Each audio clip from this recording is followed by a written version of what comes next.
俺、浮気してるんだ。それで子供ができた。そう。ある日突然、夫から浮気をカミングアウトされた。うすうす気づいてはいたが、まさか自分から暴露してくるとは。しかし続けて、夫の口から告げられた言葉に、私は耳を疑った。私の名前はゆい。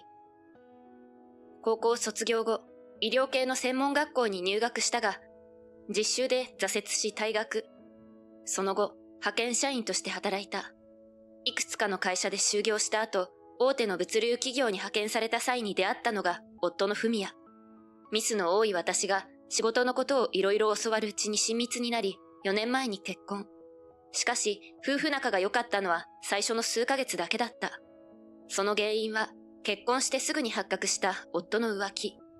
ありきたりな話だが、ベッドサイドに私のものではない女物のピアスが落ちていたのだ。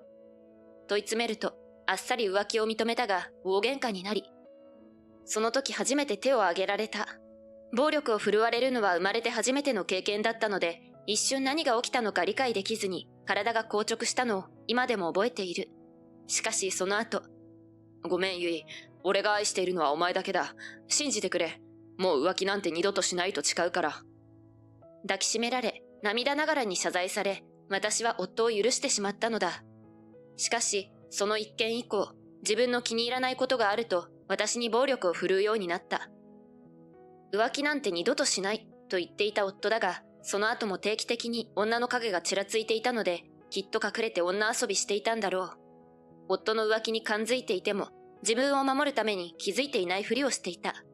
普段は優しく穏やかで、職場でも信頼が厚い夫。しかし、一旦 DV のスイッチが入ってしまうと、女の私には止められない。もともと自己肯定感の低かった私は、優しい言葉と暴力が飴と鞭なんだと思い込んでいたため、心を支配されるのに時間はかからなかった。私は夫の言葉を信じきっていて、女の影がちらつくたびにこう思っていた。頑張って耐えていれば、最後には私の元に戻ってきてくれる。しかし、今回は夫が自ら浮気を告白。そして相手が妊娠しているという。それでもきっと、今回も私を選んでくれるはず。そう思っていた私だが、次に夫から告げられた事実に衝撃を受けることになる。それで、相手なんだけど、朝日さんなんだ。え？誰？朝日？まさか、私のお姉ちゃんじゃないよね。いや、お前の姉貴の朝日さんで会ってる。開いた口が塞がらないとはこのことか。夫の浮気相手で、しかも夫の子供を妊娠しているのは私の姉だという。なんで、嘘でしょ？嘘じゃない。彼女が引っ越した時に、家具の組み立てを手伝ってくれって言われて家に呼ばれた。それから何回か二人で会ううちに、なんとなくそういう関係になった。引っ越しって半年くらい前の話だよね。家に呼んだなんて、そんなこと私聞いてない。そういうことだから、俺とは別れてくれ。俺は朝日さんと生まれてくる子供と3人で生きていくって決めたんだ。嫌だ、別れない。そっちはただの遊びでしょ。本当に愛してるのは私なんだよね。私は夫の足元にしがみつき泣き叫んだ。夫は離せと力いっぱい私の服をつかみ、後ろへ投げ飛ばす。その拍子に背中をテーブルに打ちつけた私は声も出せず、身動きも取れなくなった。床に伏す私を見捨てるように背中を向けて出ていく夫。その姿を何もできないまま見送ったとき、やっと洗脳が解けた。私が間違ってたのね。あんな暴力に耐える必要なんてなかったんだ。別れよう。これでやっと解放される。しかし、顔の知らない女ならまだしも、血のつながった姉がわざわざ夫を相手に選んで関係を持つなんて。そのおかげで DV 夫との関係も断ち切れたとも言えるが、それでもふつふつと怒りが湧いてくる。正直に言うと、姉との関係は昔から良くなかった。二つ上の姉は何でも自分の思い通りにしないと気が済まないタイプ。幼い頃から暴君のような振る舞いで何度も泣かされてきた。しかし外面は良く、何でも器用にこなしていたので、親にも気に入られていた。いつも私は引き合いに出され、次女のくせに世渡りが下手だ、と両親に言われる始末。社会人になってから直接連絡を取り合うことはほとんどなかったが、両親を通じてお互いの近況を聞いていた。4年前、結婚が決まったことを両親から聞いた姉から珍しく電話があった。あんたが私より先に嫁に行くなんて許してないけど、マジで気に食わない。まあどうせしょうもない旦那なんでしょうね。あんたを選ぶなんて見る目なさすぎ。そう言って一方的に電話を切られた。姉ならそう思うだろうということは予想していたが、数年ぶりにわざわざ電話をかけてきて言われたので、さすがの私もムッとした。招待客リストから削除しようかと思ったが、そういうわけにもいかず、姉も姉で、両親に説得され参列したものの、親族席で始終仏頂面。まさかその腹いせで、私から夫を奪おうと近づいたのか。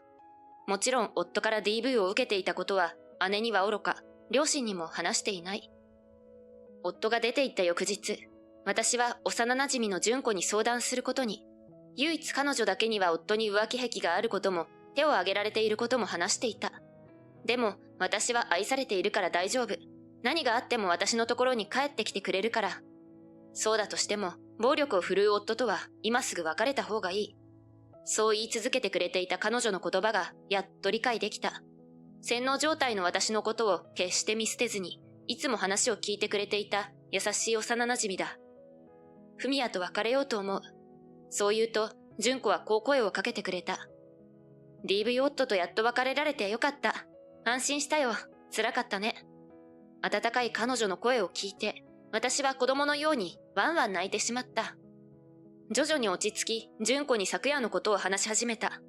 文也、浮気してその人との間に子供ができたって。妊娠か。相手は文也さんが既婚者だって知ってたのかな？うん、知ってる。それなら浮気相手からも慰謝料をもらえるはず。DV されてたっていう記録とか証拠があれば、ゆいが有利に離婚できる。何かある？怪我の写真とかは？ないんだ。純子詳しいね。おせっかいかもしれないけど、前に調べたことがあるの。ゆいがこれは DV だって気づいたとき、力になれるように。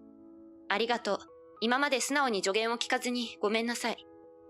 こんなことになるまで純子の優しさに気づくことができなかった自分を恥じた。DV を主張して慰謝料を請求すると言えば、きっと夫は切れて手を挙げるはず。純子は他の方法で証拠を準備しようと言ったが、私の心は決まっている。その場で夫にメッセージを送り、離婚届に記入するために会おうと伝えた。すぐに既読がつき、1週間後に家に来ることに。その時にスマホを忍ばせて、夫が DV する様子を抑えることにした。そして、純子に浮気相手のことを明かす。信じられないと思うんだけど聞いてね。実は、文也の子を妊娠した浮気相手はお姉ちゃんだったの。姉の朝日。え？予想外の事実に案の定固まってしまった純子。そんなこと現実にあるの？でも失礼だけど、朝日さんならしかねないかも。そして何かを思い出したような感じで、急に怪訝な顔をした。文也さんとは半年前からの付き合いだって？あれは2ヶ月前のことかな。隣の市のショッピングモールで、彼氏っぽい雰囲気の人と朝日さんが親しげに歩いてるのを見たよ。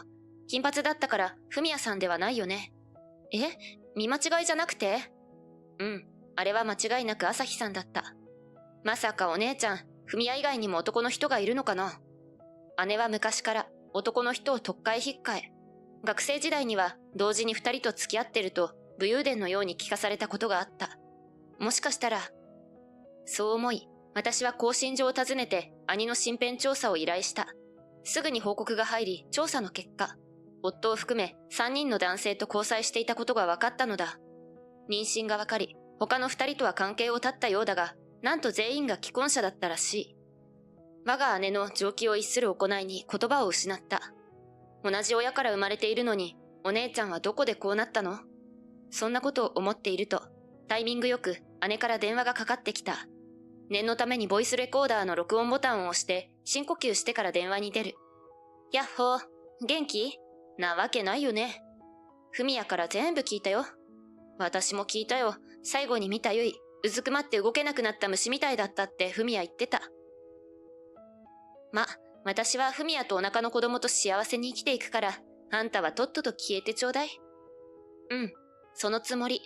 あさって文也が家に来て離婚届にサインもらう。その後はお姉ちゃんにあげるから安心して。物分かりのいい妹を持ってお姉ちゃん嬉しいわ。そうだ、この前たまたま見かけたんだけど。何？お姉ちゃん、隣の市にあるショッピングモールにいた？ 2ヶ月前くらいだったかな。え、あんた運転もできないのにあんなところ行くの？てか、2ヶ月も前のことなんていちいち覚えてないわよ。金髪の男の人と一緒に歩いてなかった？金髪？ああ、それなら私かも。彼氏とデートしてたわ。彼氏？フミヤ以外にも付き合っている人いるの？本命はフミヤに決まってるじゃない。そりゃキープくんはたくさんいるわよ。でももうみんな別れたから安心して。お姉ちゃん、昔からモテるもんね。そうそう、ほんと困っちゃうよね。体の関係はフミヤだけ？まあその辺はご想像にお任せします。なら、お腹の子供の父親がフミヤだって確証はないの？誰と結婚するのかを決めるのは私。だから父親はフミヤなのよ。一番稼ぎ良くて頭もいいからね。とんでもない暴論だが、フミヤの子供である確証はなく、父親は誰かはっきりしないようだ。あんたさっきフミヤをくれるって言ったわよね。前言撤回なんてなしよ。もう別れるって決めたから。面倒なことになるのもごめんだから、このことはフミヤには内緒にしておいてよね。あと、お父さんたちにも余計なこと言わないように。あんたたち夫婦は何年も前から冷え切ってて、相談を受けてるうちに、私とフミヤが付き合うようになったって言ってあるから。まあお姉ちゃんの秘密をばらすような度胸、あんたにはないだろうけど。そうね。どうせ私より先に嫁に行って調子に乗ってたんでしょ。それがこのざまよ。結局幸せをつかむのはこの私なのね。なんかごめんね。気にしないで。それじゃあ。通話終了のボタンと同時にレコーダーの停止ボタンを押す。姉本人から有益な情報が聞き出せればと思ってはいたが、期待以上だった。正直、姉がここまでクズ人間だったとは。そして数日後、夫との約束の日、記入した離婚届を差し出し、DV と不貞行為の件で夫、そして既婚者と知っていて浮気をした姉にも、慰謝料を請求する旨を伝えた。すると案の定逆上し、今までにないくらい暴れる夫。拳を振り上げられ、とっさに顔を伏せた私は、肩や背中を何度も思いっきり殴られた。その音声や映像は、机の下に忍ばせたスマホ、そして部屋に仕掛けたカメラにバッチリ記録されていた。ひとしきり暴れ、思い上がったことしてると後悔するぞ、と言い捨てて家を出て行った夫。その背中を見送る私は、もう以前とは違う。これでフミヤとお姉ちゃんに制裁が下せる。殴られたところの痛みも感じないほど晴れやかな気分だった。翌日病院に行き、殴られた箇所の診断書を発行してもらった。肩や背中に残った痛々しいあざの写真もスマホで撮影。これで証拠はすべて揃った。その足で弁護士事務所に行き、内容証明の送付、そして話し合いの場を設けてもらうように依頼。ここまで証拠を揃えてお見えになる方は珍しい。慰謝料も十分な額を請求できますよ。そう、お墨付きをもらった。幼馴染が助言をくれたんです。そうでしたか。いいお友達に恵まれて幸運でしたね。はい。そして、弁護士立ち会いのもと、夫、姉、私での話し合いの日になった。弁護士から DV、不倫についての事実確認があり、夫と姉に対し、慰謝料300万円を請求すると説明。診断書や写真など、証拠の数々が机に広げられ、それを見た夫は明らかに怒っている様子だった。録音も聞きますか？結構です。どうせ結が出来損ないの嫁だから、フミヤが仕方なく教育してあげただけでしょ。その通り。こそこそ証拠を集めるなんて姑息だな。まあでも認めてやるよ。この話は慰謝料払って終わりな。あなたたち、お金払って済ませれば幸せになれると思ってる？これを聞いて。そう言って私は切り札である姉との通話の録音を再生した。DV での洗脳という呪縛から解き放たれた私には怖いものは何もなかった。ちょっとあんた、何よこれ。音声を聞き、先日の電話の内容だと気づいた姉が慌てて声を上げて立ち上がった。いいから黙って。私は大声で叫んだ。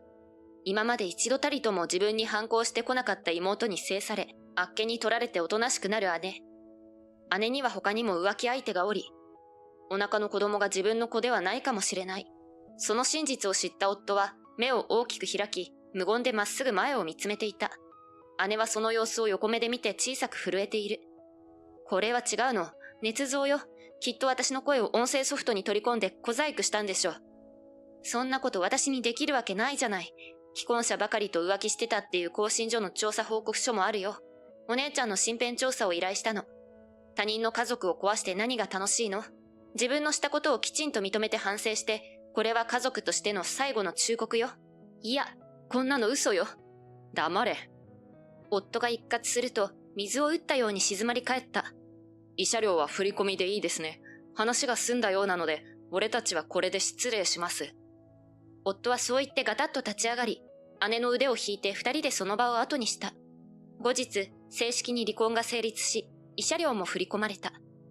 離婚したことを知った元派遣先の上司、つまり現在でも元夫と同じ会社で働く社員の方から心配の連絡が。結婚と同時に仕事は辞めていたが、その人はいわば職場結婚だった私たちを祝福し、気にかけてくれていたのだ。正直に DV のこと、不倫のことを話すと、普段の元夫からは想像できないとかなり驚いていた。その後、どうやらその噂は社員同士の間で瞬く間に広まり、元夫はみんなから白い目で見られることに。肩身の狭い思いをするのに耐えきれず、退職願を出したと元上司から聞いた。一方の姉は、あの話し合いの後、激高した元夫からひどい暴力を受けたそう。なんとか家の外に出て警察に駆け込み、シェルターという施設に保護されることに。そこまでの話は母から聞いたが、その後シェルターを出てからは、誰にも行方を知らせずに姿を消したみたい。まあどっちにしろ、私は姉と絶縁するつもりだったので関係ないのだけど。私から姉の本性を聞かされた両親も、最初は信じられないと言っていたが、報告書や録音を確認して激怒。もし私たちを頼ってきても、実家の敷居はまたがせない。朝日がそんな子だったなんて、どこでどう人の道を踏み外しちゃったのかしら。ゆいは子供の頃から我慢してきたのね。気づいてあげられなくてごめんなさい。そして、私は元夫と出くわす心配のない場所に引っ越して、町の小さなパン屋さんで働き始めた。